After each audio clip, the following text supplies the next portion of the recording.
আজ থেকে ১৫০০ বছর আগে আহলে কিতাব ইহুদিদের বনু নজির গোত্রকে আল্লাহ রাব্বুল আলামিন নিজের ঘর বাড়ি থেকে বের করে দিয়েছিলেন, দেশান্তরিত করে দিয়েছিলেন, দেশ ছাড়া করেছিলেন।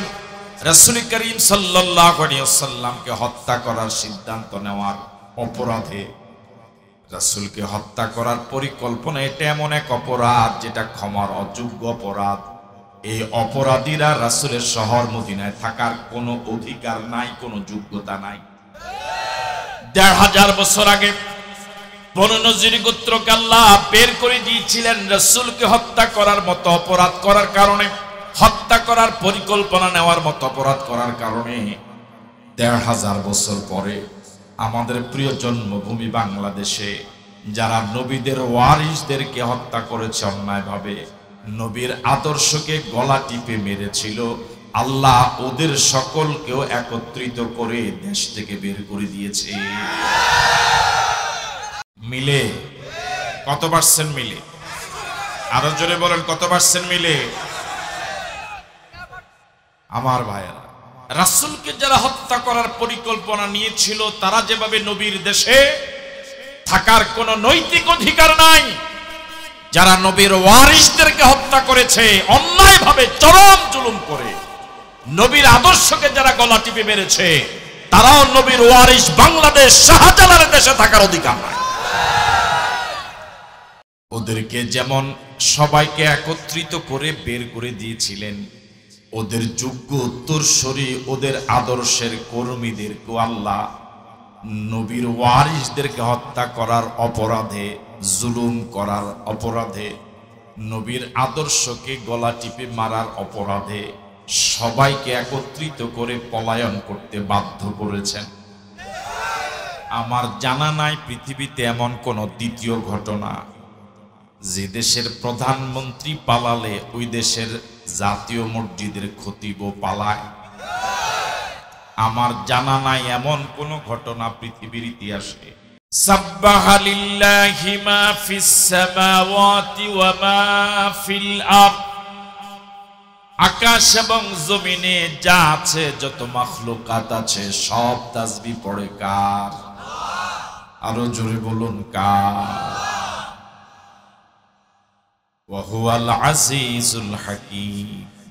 এই জন্য সবাই আল্লাহ তাসবিহ পড়ে, তিনি পরাক্রমশালী, তিনি প্রজ্ঞাময়।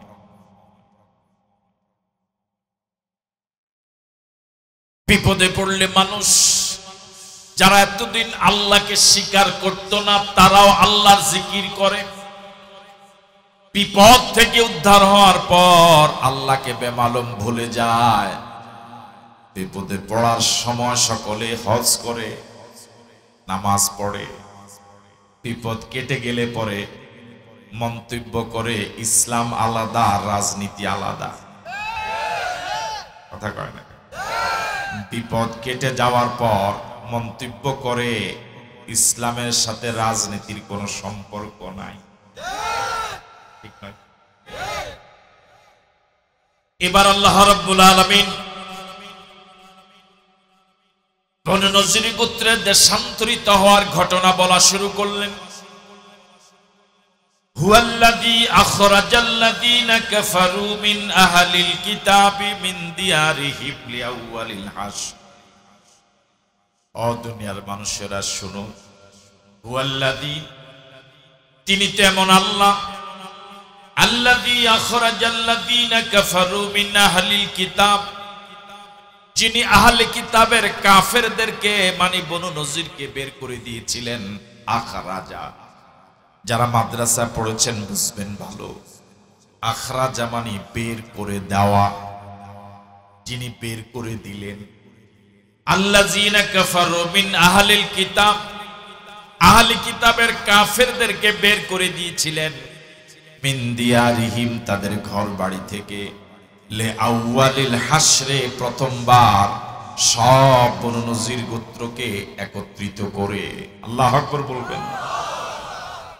এবার আপনাদের কাছে আমার জিজ্ঞাসা, জানতে চাওয়া, বনু নজির গোত্রের চারপাশ অবরোধ করে আছেন কারা? কি শুনলেন, কি জবাব দিলেন সাহাবায়ে কেরাম? কথা বলে না কেন? বাকিরা কি ঘুম যান আপনারা? বনু নজির গোত্রের চারপাশ অবরোধ করে আছেন কারা? কার নেতৃত্বে? রাসূলের নেতৃত্বে সাহাবায়ে কেরাম বনু নজির গোত্রের চারপাশ ঘেরাও করে আছেন, ঠিক আছে? কিন্তু আল্লাহ বলেন তোমরা বের করো নাই। হুয়াল্লাযী আখরাজা, তিনি তেমন আল্লাহ যিনি বের করে দিলেন। পার্থক্য কি বুঝে আসছে আপনাদের? আন্দোলনের কর্মসূচিতে সাহাবায়ে কেরাম বনু নজির গোত্রের চারপাশ ঘেরাও করে আছেন। আল্লাহ বলেন তোমরা বের করো নাই, আমি আল্লাহ বের করে দিয়েছি। তাহলে সফলতা আর বিজয়ের মূল প্রশংসা হবে কার? আরো জোরে বলেন কার? মানুষের দায়িত্ব হলো শুধুমাত্র আন্দোলনে নামা, কর্মসূচিতে লাব্বাইক বলা, আন্দোলনের রাজপথে নামাই মুসলমানদের কাজ। বিজয় দেওয়ার মালিক যিনি, তিনি কে? আরো জোরে বলেন তিনি কে? আল্লাহ রাব্বুল আলামিন বলেন হুয়াল্লাযী আখরাজাল্লাযীনা কাফারু মিন আহলিল কিতাবি মিন দিয়ারিহিম, তিনি তো এমন আল্লাহ যিনি আহলে কিতাবের কাফেরদেরকে বনু নজির গোত্রকে বের করে দিয়েছিলেন। মিন দিয়ারিহিম, তাদের ঘর বাড়ি থেকে, লিআউয়ালিল হাসরে, প্রথমবার সবাইকে একত্রিত করে। এতটুকু বুঝে আসছে তো আপনাদের? আজ থেকে ১৫০০ বছর আগে আহলে কিতাব ইহুদিদের বনু নজির গোত্রকে আল্লাহ রাব্বুল আলামিন নিজের ঘর বাড়ি থেকে বের করে দিয়েছিলেন, দেশান্তরিত করে দিয়েছিলেন, দেশ ছাড়া করেছিলেন। রাসূল করিম সাল্লাল্লাহু আলাইহি ওয়াসাল্লামকে হত্যা করার সিদ্ধান্ত নেওয়ার অপরাধে, রাসূলকে হত্যা করার পরিকল্পনা, এটা এমন এক অপরাধ যেটা ক্ষমার অযোগ্য অপরাধ। এই অপরাধীরা রাসূলের শহর মদিনায় থাকার কোনো অধিকার নাই, কোনো যোগ্যতা নাই। ১৫০০ বছর আগে বনু নজির গোত্রকে আল্লাহ বের করে দিয়েছিলেন রাসূলকে হত্যা করার মতো অপরাধ করার কারণে, হত্যা করার পরিকল্পনা নেওয়ার মতো অপরাধ করার কারণে। ১৫০০ বছর পরে আমাদের প্রিয় জন্মভূমি বাংলাদেশে যারা নবীদের ওয়ারিসদেরকে হত্যা করেছে অন্যায়ভাবে, নবীর আদর্শকে গলা টিপে মেরেছিল, আল্লাহ ওদের সকলকেও একত্রিত করে দেশ থেকে বের করে দিয়েছে।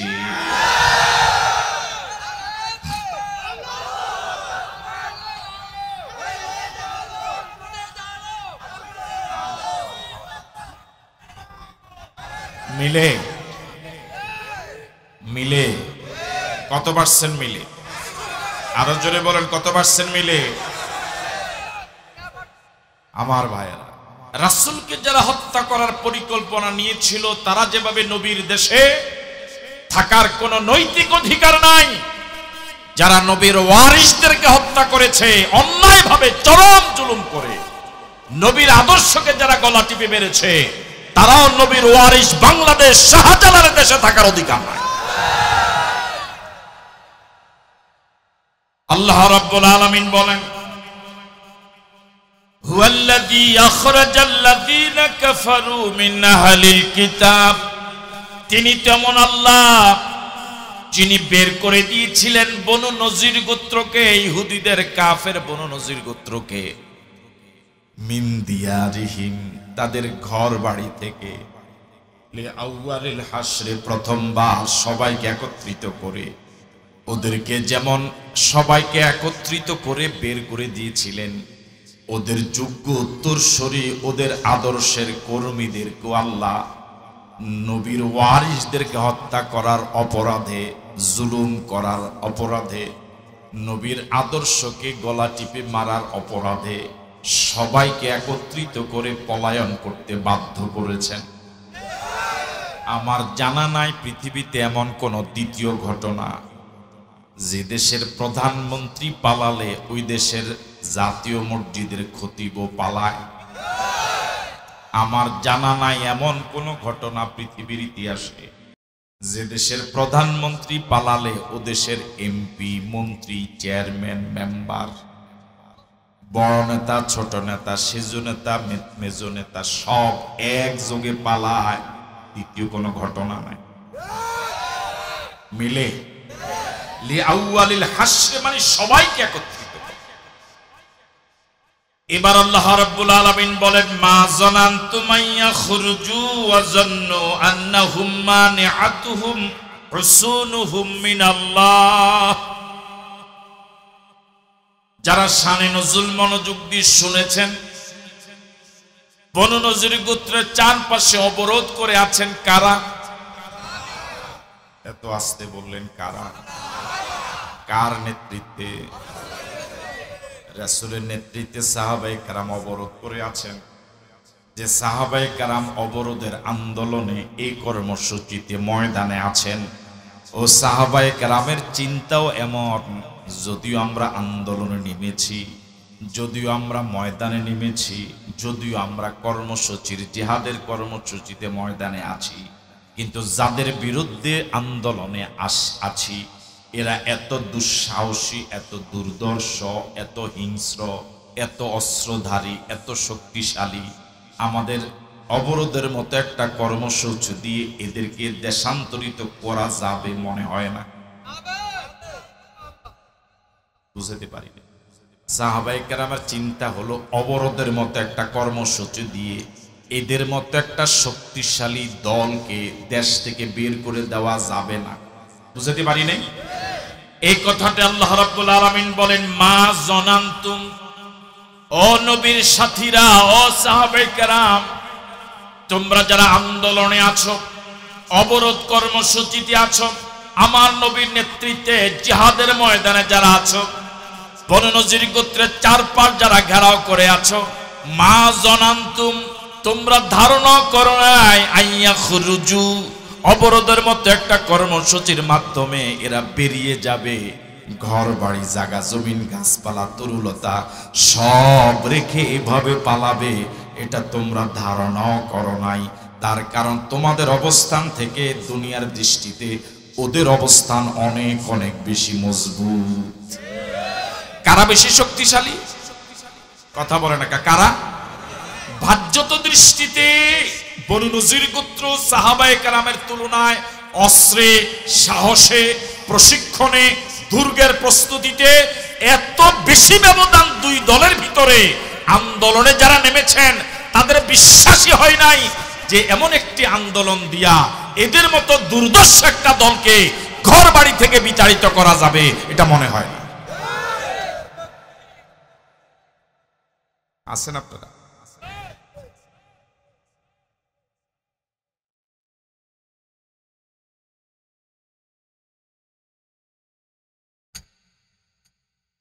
আল্লাহ রাব্বুল আলামিন বলেন মা যানানতুম আইয়াখরুজু, তোমরা ধারণাই করো না, ও সাথীরা, নবীর সাথীরা, ও সাহাবায়ে কেরাম, মা যানানতুম, তোমরা ধারণাই করো না আইয়াখরুজু, বনু নজির গোত্র ওই জালেমেরা বেরিয়ে যাবে, এটা তোমরা ধারণাও করো নাই। এ হলো আন্দোলনকারীদের মানসিক অবস্থা। আল্লাহ ফুটায় তুললেন, আল্লাহ চিত্রায়িত করলেন, আল্লাহ প্রকাশ করলেন। এবার যাদের বিরুদ্ধে আন্দোলন, ওই বনু নজির গোত্রের মানসিকতা কেমন সেটা বলছেন। ওয়াযান্নু আন্নাহুম মানিআতুহুম হুসুনুহুম মিনাল্লাহ, যাদের বিরুদ্ধে আন্দোলন, যে বনু নজির গোত্রের বিরুদ্ধে আন্দোলন, ওই বনু নজির গোত্র যারা অবরুদ্ধ হয়ে আছে সাহাবায়ে কেরাম দ্বারা, ওই বনু নজির গোত্রেরও ধারণা সাহাবায়ে কেরাম যারা অবরোধ করে আছেন, এদের এই অবরোধে আমাদের মতো এরকম শক্তিশালী দলকে ওরা পরাভূত করতে পারবে না, বরং আমাদের দুর্গগুলো ওদের আক্রমণ থেকে আমাদেরকে বাঁচাবে। বুঝেন নাই? এবার একটু এভাবে মনোযোগ দেন। একদল আন্দোলনে আছে অবরোধ করে, আর আরেক দল ভিতরে আছে অবরুদ্ধ হয়ে। মনোযোগ আছে আপনার? যাদের বিরুদ্ধে আন্দোলন না, যারা আন্দোলনে আছেন অবরোধ করে সাহাবায়ে কেরাম, তাদের চিন্তা হলো এরা যেরকম শক্তিশালী, অস্ত্রধারী, দুর্দর্শ, দুঃসাহসী, আমরা নিরীহ কিছু মানুষ অস্ত্রবিহীন, প্রশিক্ষণবিহীন এই আন্দোলন দিয়ে এদের ঘর বাড়ি থেকে এদেরকে তাড়াতে পারবো এটা মনে হয় না। ঠিক আছে কথা? আর যাদের বিরুদ্ধে আন্দোলন, যারা ঘরের ভিতরে বসে বসে আন্দোলনের অবরোধের কবলে পড়ে আছে, ওদের ধারণা হলো ড্যামটি আছে। এই আন্দোলনকে ওরা পাত্তাই দেয় না। ঘরে বসে বসে ওরা পরস্পর কথাবার্তা বলতেছে, এই যে কয়েকজন আছে হাতে অস্ত্র নাই, কিচ্ছু নাই, এ আমাদের মতো শক্তিশালী আমাদের বাচ্চা কাচ্চাদের সামনে তোরা পারবে না। আমাদের দুর্গগুলো, আমাদের প্রত্যেকটা ঘর এক একটা বাংকার, এক একটা অস্ত্রের গোডাউন। আমাদের এই দুর্গগুলো এদের আক্রমণ থেকে আমাদেরকে বাঁচায়। মনোযোগ আছে আপনাদের? তাহলে আন্দোলনকারীদের মানসিকতা হলো আমাদের আন্দোলনে এটা হটে যাবে না, আর যাদের বিরুদ্ধে আন্দোলন তাদের মানসিকতা হলো এই আন্দোলনে আমাদেরকে পরাজিত করতে। এবার মিলান ১৫০০ বছর আগের আন্দোলনকারীদের মন মানসিকতার সাথে এই জুলাই আগস্টের আন্দোলনকারীদের মন মানসিকতার প্রায় মিল পাওয়া যায়, ঠিক নয় কি? গত ১৭ বছর যারা জুলুমের শিকার ছিল, মাজলুম ছিল দেশের নারী, পুরুষ, শিশু, বৃদ্ধ, সর্বস্তরের মানুষ, দল মত নির্বিশেষে, এই আন্দোলন দেশে কম হয়নি। কিন্তু প্রত্যেকটি আন্দোলন যখন মাঠে মারা যাচ্ছিল, চরমভাবে পরাভূত হচ্ছিল, বিপর্যস্ত হচ্ছিল, তখন একটা সময় এদেশের আন্দোলনকারীরা একেবারে দুর্বল হয়ে হতাশাগ্রস্ত হয়ে গিয়েছে। এদেশের সাধারণ জনগণ সহ সর্বস্তরের মানুষ বলা বলে শুরু করেছিল, আপনাদের রাগই এই কথা বলার মতো লোক ছিল কিনা জানি না, তবে গোটা দেশে মানুষ বলতো যে কোনো আন্দোলন দিয়ে এদেরকে আর হটানো যাবে না যদি আল্লাহ না ধরে।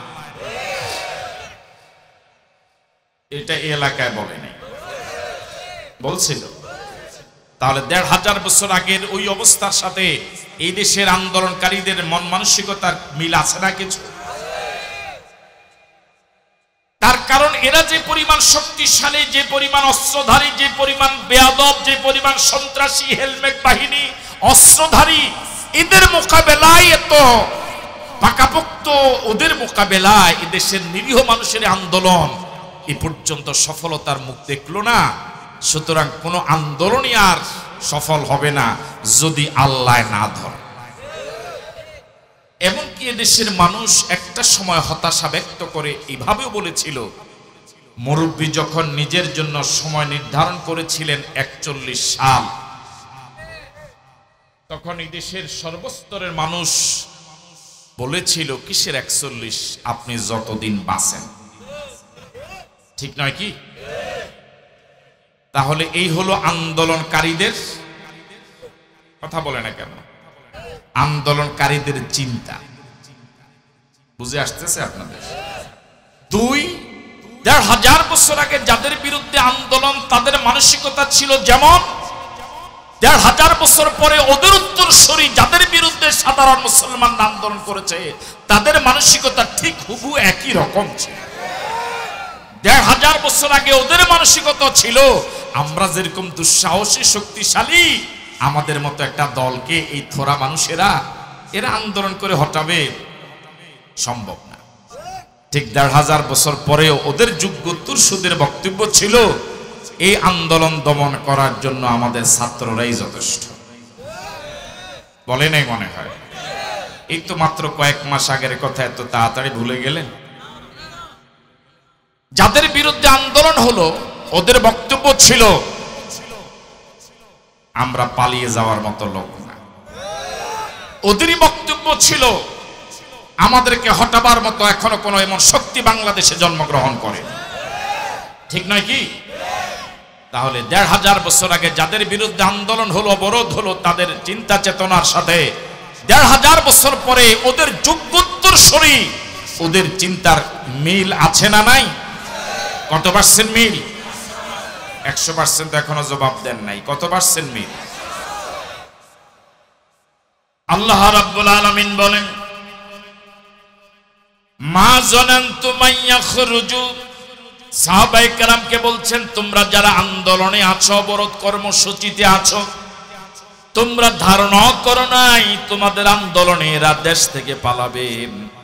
ওয়াজান্নু আন্নাহুম মানিআতুহুম হুসুনুহুম মিনাল্লাহ, যাদের বিরুদ্ধে আন্দোলনে ময়দানে আছো তাদের ধারণা হলো আমাদের দুর্গগুলো এই আন্দোলন থেকে, আল্লাহর গজব থেকে আমাদেরকে বাঁচাবে। তাহলে দুই দলের চিন্তার বিবরণ পাওয়া গেল। আমরা এই জমানার সাথেও মিলায় দেখলাম। ঠিক আছে কথা? এবার আল্লাহ রাব্বুল আলামিন বলেন, ফাতাহুমুল্লাহু মিন হাইসু লাম ইয়াতাসিবু।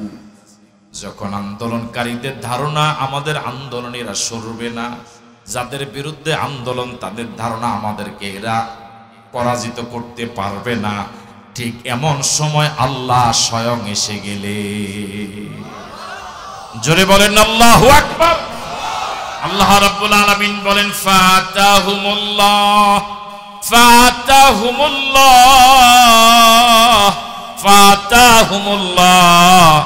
সাহাবায়ে কেরামের ধারণা সরবে না, ওদের ধারণা সরাতে পারবে না। ঠিক এমন সময় স্বয়ং আল্লাহ এসে গেলেন, মানে আল্লাহর আযাব এসে গেল, আল্লাহর গজব এসে গেল, আল্লাহর হুকুম এসে গেল।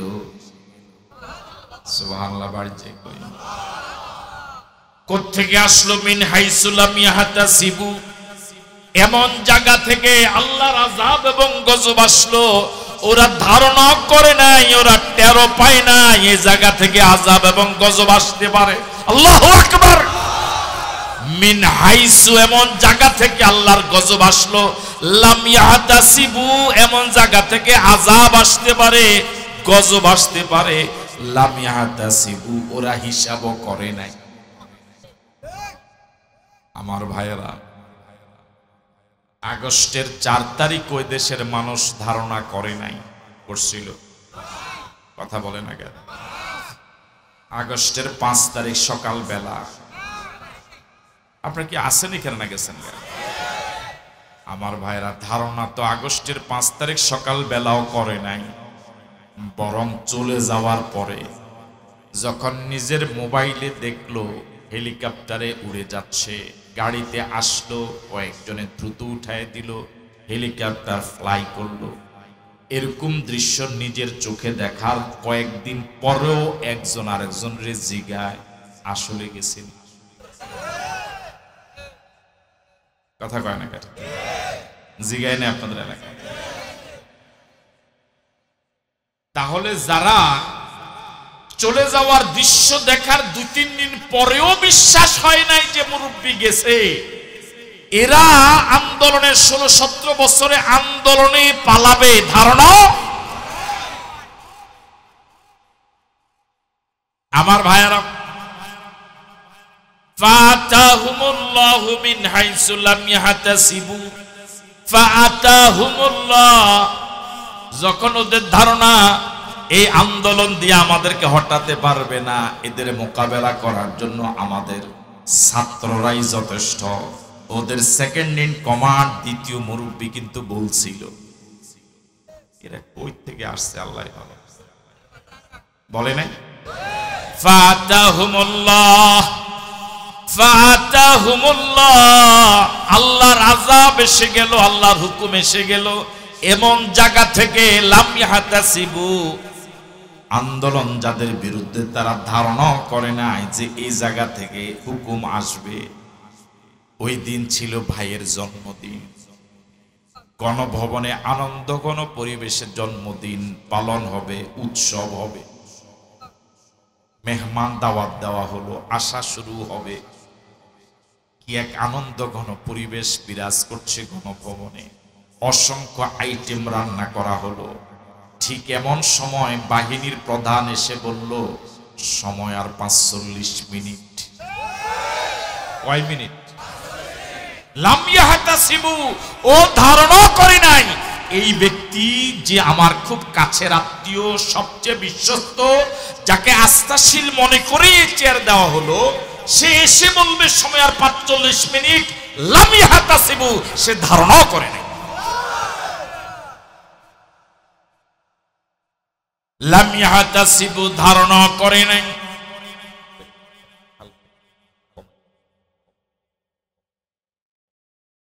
ফাআতাহুমুল্লাহু মিন হাইসু লাম ইয়াহতাসিবু ওয়া কাযাফা ফি কুলুবিহিমুর রুবা ইউখরিবুনা বুয়ুতাহুম বিআইদিহিম ওয়া আইদিল মুমিনিন ফাতাবিরু ইয়া উলিল আবসার। আগে বলুন আল্লাহু আকবার। ওয়া কাযাফা ফি কুলুবিহিমুর রুবা, সাহাবায়ে কেরামের অবরোধের কবলে পড়ে যারা এতদিন মাতবাড়ি করেছে তাদের অন্তরে আল্লাহ ভয় ঢুকায় দিলেন। কি ঢুকায় দিলেন? ওয়া কাযাফা ফি কুলুবিহিমুর রুবা, আল্লাহ ওই দুঃসাহসী লোকদের অন্তরে ভয় ঢুকায় দিলেন। ভয় এর বিপরীত কথা বলেন, সাহস। ভয়ের বিপরীত কি? সাহসের বিপরীত কি? ভয় এমন এক দুর্বলতা,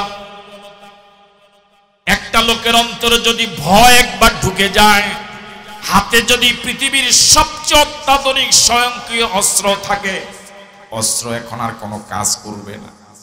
ঠিক কিনা? অস্ত্র ঠিক নয় কি? আর সাহস এমন এক শক্তি, কারণ অন্তরে যদি একবার ঈমানি সাহস ঢুকে যায়, হাতে যদি অস্ত্র নাও থাকে সে অস্ত্রধারীদের মোকাবেলায় দাঁড়িয়ে যেতে পারে। ঠিক নয় কি? আপনারা কি দেখেছেন জুলাই আগস্টের আন্দোলন? মাঝে মাঝে একটু ভিডিও ক্লিপগুলো একটু দেখবেন।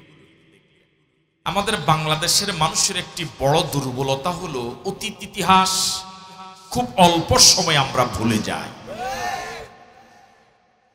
এটা আমাদের সবচেয়ে বড় দুর্বলতা। ওই ভিডিও ক্লিপগুলো মাঝে মাঝে একটু দেখবেন।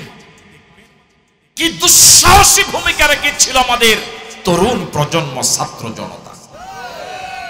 স্কুলে পড়ে, হাই স্কুলে পড়ে, হেফজ মাদ্রাসায়, নুরানি মাদ্রাসায়, কেজি স্কুল, কওমি মাদ্রাসায়, আলিয়া মাদ্রাসায়, ইউনিভার্সিটিতে, কলেজে, প্রাইভেট ইউনিভার্সিটি। এই ছেলেগুলো কি পরিমাণ দুঃসাহসী ভূমিকা রেখেছে জুলাই আগস্টে। এই আমাদের কলিজার টুকরা যুবকদের বুকে যেই মানের গুলি ব্যবহার করা হয়েছে, এই মানের গুলি সাধারণত যুদ্ধ লাগলে পরে যুদ্ধক্ষেত্রে ব্যবহার করা হয়। সেই গুলি বাংলাদেশের তরুণদের বুকে মারা হয়েছে। এরপরও যদি এদেরকে দেশপ্রেমিক মনে করেন, তাহলে দেশের শত্রু হবে আর কারা?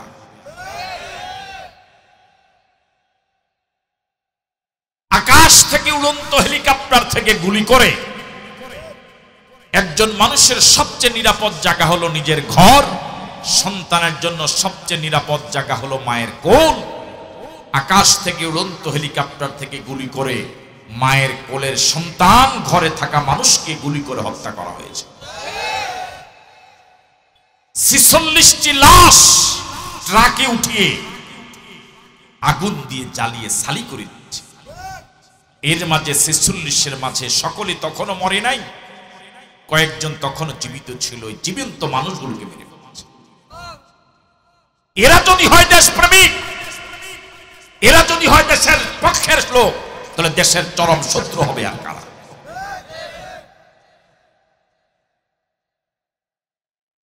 আমার ভাইয়েরা,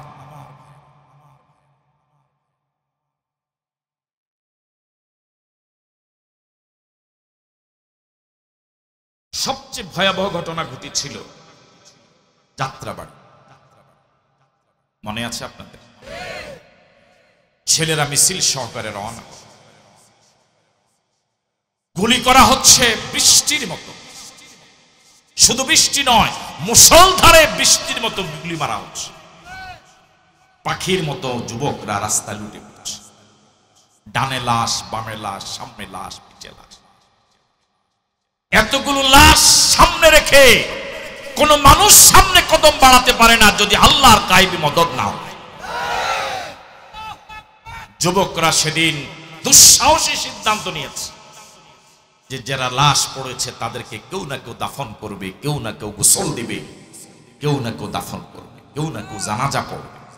কিন্তু আমরা যদি লাশ দেখে যদি ঘরে ঢুকে যাই, এই জগদ্দল পাথর সরাবার জন্য, এই জালেমকে হটাবার জন্য ঘর থেকে নতুন করে আর কোনো প্রজন্ম বের হবে না। এই জন্য আমাদেরকে বের হওয়া লাগবে। আমরা বের হয়েছি পতন ঘটিয়ে ঘরে ফিরে লাগবে। যুবকরা সেদিন মাস করে দুঃসাহসী সিদ্ধান্ত নিয়েছিল। এখানে সাহস দিয়েছিলেন কে?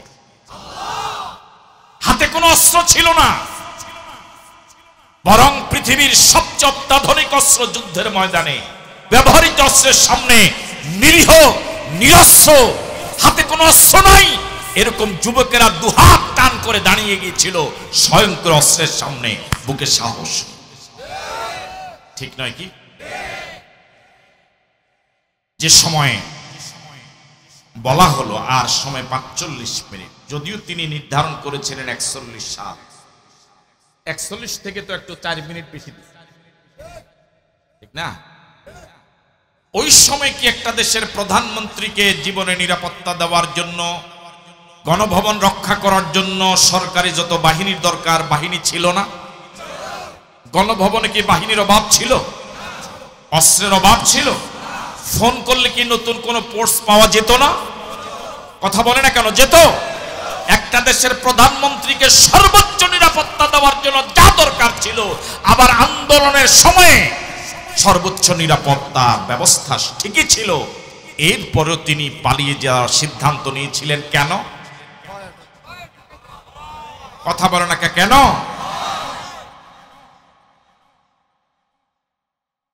সিদ্ধান্তটা তো ভালোই নিয়েছেন, পালিয়ে যাওয়ার। যদি থেকে যাওয়ার সিদ্ধান্ত নিতেন, আল্লাহ রাব্বুল আলামিন বলেন ওয়া কাযাফা ফি কুলুবিহিমুর রুবা। সাহাবায়ে কেরাম বনু নজির গোত্রের চারপাশ অবরোধ করে আছেন। আল্লাহ রাব্বুল আলামিন বনু নজির গোত্রের সদস্যদের অন্তরে ভয় ঢুকায় দিলেন। এবার আপনাদের এই সচেতন মানুষদের কাছে জিজ্ঞাসা, আল্লাহ যখন বনু নজির গোত্রের প্রত্যেকের অন্তরে ভয় ঢুকায় দিলেন, এখন তাদের ঘর বাড়িগুলো যে দুর্গ ছিল, এই দুর্গ কি এখন আর কোনো কাজ দিবে?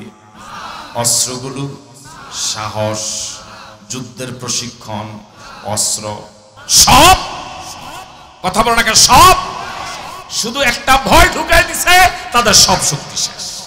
ঠিক আছে কথা? আমার ভাইয়ারা, আল্লাহ রাব্বুল আলামিন বলেন ওয়া কাযাফা ফি কুলুবিহিমুর রুবা।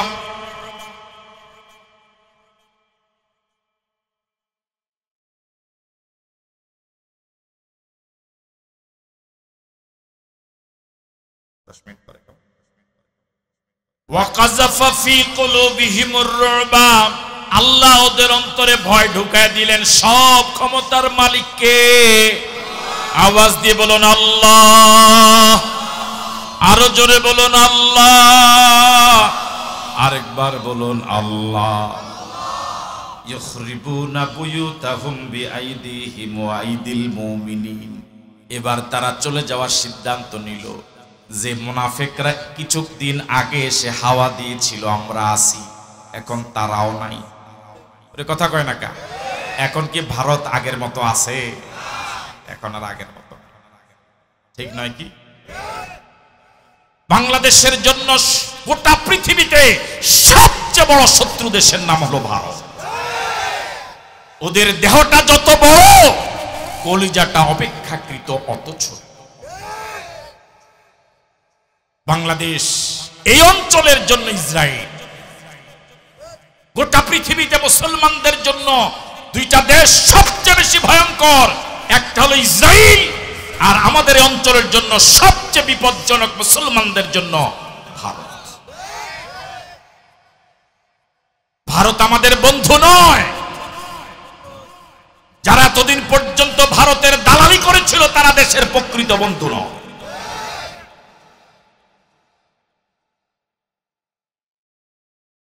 যাদেরকে পাকিস্তানি বলা হলো, এত বিপদ মুসিবতের পরেও একজনও পাকিস্তান পালায়। আপনারা দেশের এত বন্ধু, দেশপ্রেমিক, আপনারই দেশের একমাত্র ঠিকাদার বারবার ভারত যান কেন? ইউখরিবুনা বুয়ুতাহুম বিআইদিহিম। এবার চরম ভীত সন্ত্রস্ত হয়ে সিদ্ধান্ত নিল চলে যাবে। রাসূল করিম সাল্লাল্লাহু আলাইহি ওয়াসাল্লাম ঠিক এমন কঠিন সময়েও সিদ্ধান্ত জানালেন চলে যাবা, তবে উট ঘোড়া ভেড়ার উপরে নিজের ঘর দরজার যেটুকু অংশ বহন করে নিয়ে যাওয়া যায় অতটুকু নিয়ে যেতে পারবা। আরেক জায়গায় গিয়ে তো ঘর বাড়ি করে থাকা লাগে, এই জন্য একটা বসত ঘরের যে পার্টস গুলো বহন করার মতো আছে ওগুলো নিয়ে যেতে পারবা। এই অনুমতি পাওয়ার পর ওই ইহুদিরা বনু নজির গোত্র নিজের সাজানো সংসার নিজে ভাঙ্গা শুরু করেছে। কেউ ভাঙ্গে কপাট, কেউ লড়া, কেউ পাইস, কেউ কোনাইস, কথা কয় না, এগুলো চিনেন না মনে আপনারা? আল্লাহ পাক বলেন ইখরিবুনা বুয়ুতাহুম বিআইদিহিম, ওরা নিজের হাতে নিজের সাজানো সংসার ভাঙ্গে। আল্লাহু আকবার, সব ক্ষমতার মালিককে। ওয়াইদিল মুমিনিন, ওরা যেভাবে ভাঙ্গা শুরু করেছে সময় অনেক বেশি লেগে যেত, ৪৫ মিনিট পার হয়ে যেত।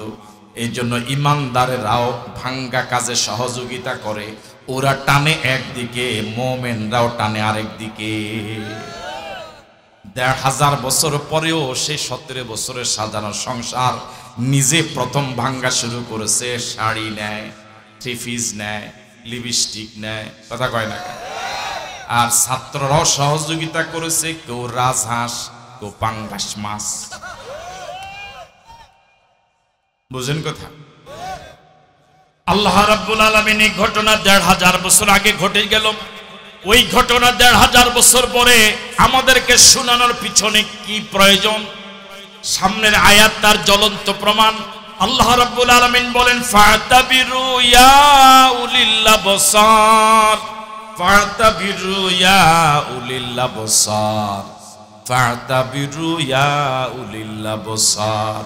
তোমাদের যাদের চোখ আছে, বুঝ আছে, সমঝ আছে, জ্ঞান আছে, বুদ্ধি আছে, বিবেক আছে, এই ঘটনা থেকে শিক্ষা গ্রহণ করো। নবীর সাথে যারা বেয়াদবি করেছিল দেশে থাকতে পারে নাই, নবীর ওয়ারিসদের সাথে যারা বেয়াদবি করবে তারাও দেশ থেকে আজ হোক কাল হোক পালাতে বাধ্য হবে।